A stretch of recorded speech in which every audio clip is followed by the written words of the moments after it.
मनरेगा को लेकर कांग्रेस पार्टी ने लगातार मुखर होती जा रही है।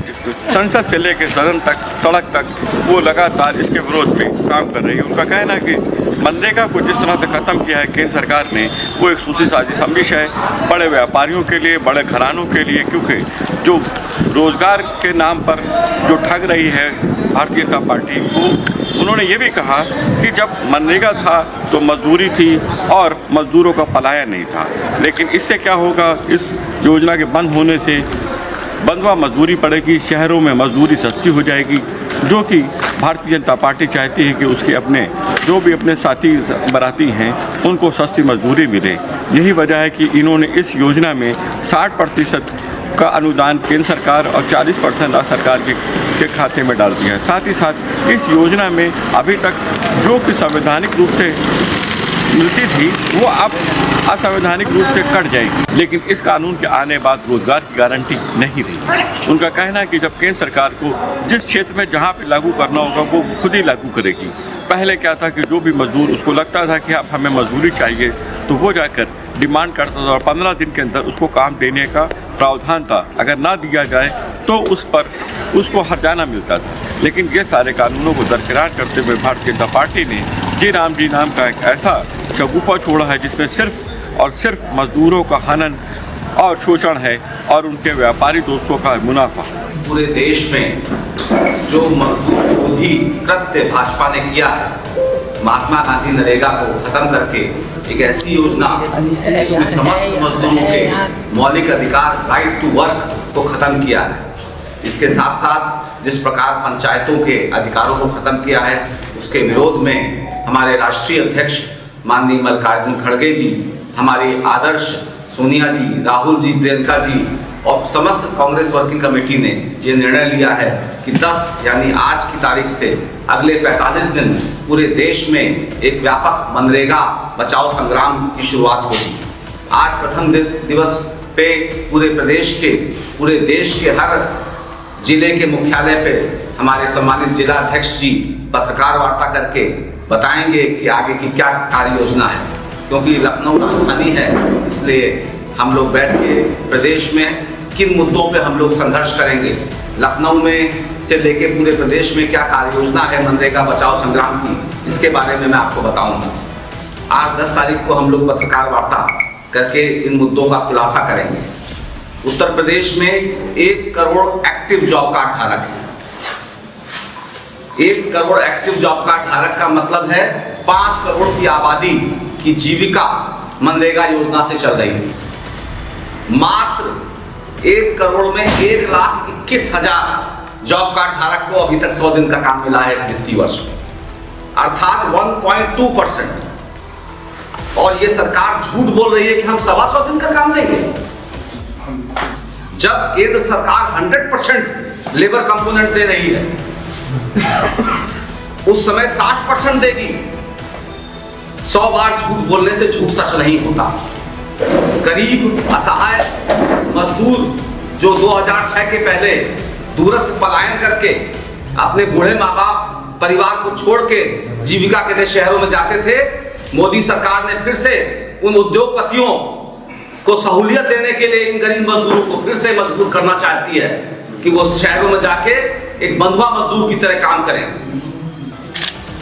माननीय खड़गे जी, हमारे प्रदेश अध्यक्ष माननीय अजय राय जी, हमारे प्रभारी महासचिव जी ने कल पूरे दिन भर विस्तार से इस कार्य योजना पे चिंतन किया है और हम उत्तर प्रदेश की 58,000 ग्राम पंचायतों में जाके मजदूरों को संगठित करेंगे और मनरेगा योजना को बंद होने नहीं देंगे। इसके अतिरिक्त सबसे दुर्भाग्य है, इस योजना में कार्यरत जो संविदा कर्मी हैं, उनको मजदूरों से बुरी स्थिति भाजपा सरकार ने कर रखी है। योगी सरकार में आज से 4 वर्ष पहले डिफेंस मैदान पे योगी जी ने कहा था कि HR पॉलिसी मिलेगी, कुछ नहीं मिला। EPF सैकड़ों हजारों संविदा कर्मी जो मनरेगा में काम कर रहे हैं वो मौत के घाट उतर चुके हैं, चाहे वो मेंटल टेंशन के पीछे, चाहे किसी एक्सीडेंट के पीछे, उनको EPF का लाभ नहीं मिला है। जो तकनीकी सहायक है, किसी को मिनिमम वेजेस नहीं मिल रही है। कांग्रेस का ये वादा है कि मनरेगा वापस भी लाएंगे और जो अकुशल श्रमिक है, जॉब कार्ड धारक, उसको न्यूनतम 400 रुपए प्रतिदिन मजदूरी देंगे।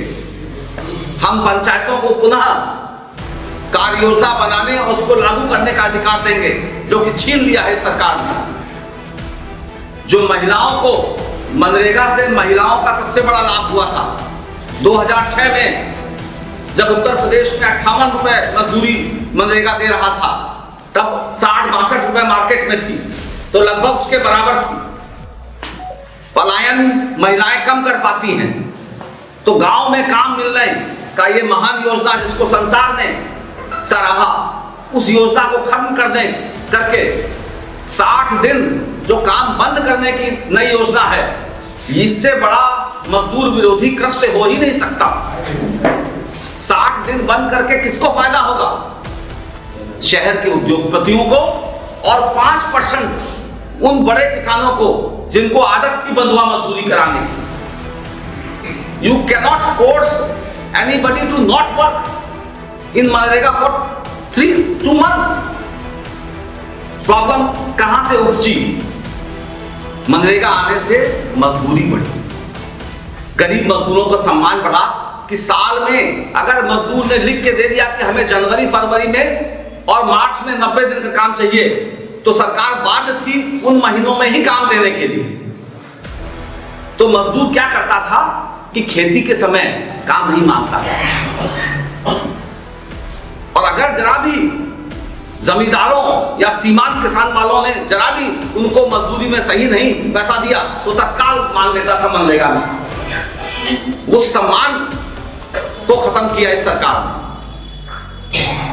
बेरोजगारी भत्ता, बेरोजगारी भत्ते का प्रावधान पहले से था, जो शिवराज सिंह चौहान जी झूठ बोल रहे हैं। और मैं इस आप लोगों के माध्यम से एक बात, जो सेल्फ गोल मारा भाजपा ने, केंद्रीय मंत्री शिवराज सिंह चौहान जी ने 2 दिन पहले कहा कि कांग्रेस मनरेगा बचाओ संग्राम नहीं, भ्रष्टाचार बचाओ संग्राम कर रही है। भ्रष्टाचार 3 पूरे कार्यकाल शिवराज सिंह चौहान जी मध्य प्रदेश में थे। किसी योजना में भ्रष्टाचार रोकने का काम किसका होता है? गरीब मजदूर का कि सरकार का? आपने स्वयं स्वीकार किया कि मनरेगा में सर्वाधिक भ्रष्टाचार भाजपा के कार्यकाल में हुआ, केवल उसको मजदूरों को बदनाम करने के लिए। और दूसरी बात, यह तथ्य है कि मनरेगा अधिनियम में सर्वोच्च निगरानी थी central employment guarantee council, CEGC, केंद्रीय रोजगार गारंटी परिषद। जब तक 2014 तक UPA 2 सरकार थी, तो यह परिषद मौजूद थी। उत्तर प्रदेश में CBI जांच हुई, केंद्रीय रोजगार गारंटी परिषद के सदस्यों की जांच के बाद दर्जनों अधिकारी जेल गए, क्योंकि उस समय UPA 1, UPA 2 भ्रष्टाचार नहीं बर्दाश्त करती थी। भाजपा बताए कि 2014 के बाद उत्तर प्रदेश में किस भ्रष्ट अधिकारी को मनरेगा के खिलाफ सजा दी गई, और आंकड़े बता रहे हैं DM से लेकर CDO जेल में हैं 2014 के पहले के भ्रष्टाचार के। आज भी CBI इंक्वायरी चल रही है। कब की CBI इंक्वायरी करी? 2013 के पहले। That inquiry is still going on, and it is being hindrance has been created because the Chief Minister is not giving prosecution permission of prosecution. हमारे जिला अध्यक्ष माननीय रुद्र दमन सिंह बबलू जी एक विशाल रैली करने जा रहे हैं 1 तारीख को, मनरेगा मजदूरों को समर्पित करके लखनऊ में। कांग्रेस 20 से ज्यादा रैलीज करने जा रही है इस प्रदेश में, चाहे वो SIR का मुद्दा हो, चाहे वो मनरेगा का मुद्दा हो, चाहे ग्राम पंचायत सशक्तिकरण का मुद्दा हो, इस प्रदेश में महिला उत्पीड़न का मुद्दा हो। अगले 100 दिन कांग्रेस मनरेगा के माध्यम से उत्तर प्रदेश के 1 करोड़ जॉब कार्ड धारक, मतलब 5 करोड़ मजदूर परिवारों के लिए संघर्ष करेगी। मनरेगा वापस आएगा। जिस तरह भूमि लैंड एक्विजिशन बिल में राहुल गांधी जीते थे, जिस तरह किसान बिल में राहुल गांधी जीते थे, राहुल गांधी जो कहते हैं वो करते हैं। ये संघर्ष अपने लॉजिकल एंड तक पहुंचेगा। मनरेगा बाध्य होंगे ये भाजपा सरकार मनरेगा को वापस लाने के लिए, और इन गरीब मजदूरों को कांग्रेस की सरकार, कांग्रेस पार्टी मिनिमम 400 रुपए मजदूरी देगी। धन्यवाद। राजीव गांधी ही लेके आए थे कंसेप्ट को। उस कंसेप्ट को आपकी सरकार रही, यूपीए 2 भी रही, तो उसमें पूरी तरह से इम्प्लीमेंट क्यों नहीं हो पाया? देखिए आपको बताऊं मैं, पंचायत ग्राम स्वराज की कल्पना सबसे पहले इस देश में महात्मा गांधी ने की। वो कंसेप्ट महात्मा गांधी का था। और आजाद भारत में अगर ग्रामीण पंचायती राज व्यवस्था को सशक्त किया तो 73वां संशोधन राजीव गांधी ने, और अगर उस संशोधन को सबसे ज्यादा सशक्त किया तो महात्मा गांधी नरेगा। मैं आपको बताऊं उसका, I am telling you the facts. पहली बार आजाद भारत में ग्राम प्रधान को अधिकार मिला कि तुम्हें गांव को सुंदर बनाने के लिए क्या क्या काम करने हैं, ये तुम तय करो, ना कि वीडियो साहब या सीडीओ साहब जो इस नई योजना में है। Central government will tell the shelf of projects. तो ग्राम प्रधान जब बैठता था कि हमारे यहाँ पेड़ नहीं है गांव में, हमारे यहाँ 2 तालाब हैं, हम 4 और तालाब बनाएंगे। मनरेगा शुरू होने से पहले गांव के जितने भी पूर्वे थे, अटैच्ड छोटे गांव, किसी के पास संपर्क मार्ग नहीं था। आज आप जाके देखिए, कम से कम संपर्क मार्ग है, 1 या 2 तालाब थे, आज कम से कम 10 तालाब है। वाटर लेवल बढ़ा है। भ्रष्टाचार योजना में नहीं होता है, इंप्लीमेंटिंग एजेंसीज में होता है। You can not blame the people who are working that scheme. तो मनरेगा ने सर्वप्रथम ग्राम पंचायत को यह अधिकार दिया, ग्राम सभा को, कि आप अपनी कार्य योजना बनाएंगे। दूसरा, यहां तक अधिकार था कि कार्य योजना अगर साल में एक बार बनती थी, साल भर की वार्षिक कार्य योजना, शेल्फ ऑफ प्रोजेक्ट्स जो प्रधान बनाते थे ग्राम सभा, उसमें डीएम को भी अधिकार नहीं था कि अगर ग्राम प्रधान कहते हैं कि हम सबसे पहले पेड़ लगाएंगे, फिर हम बनाएंगे तालाब, उसके बाद हम खड़ंजा बनाएंगे, फिर हम चक्रोड बनाएंगे, वो क्रम भी नहीं तोड़ सकता था डीएम, इतना अधिकार था।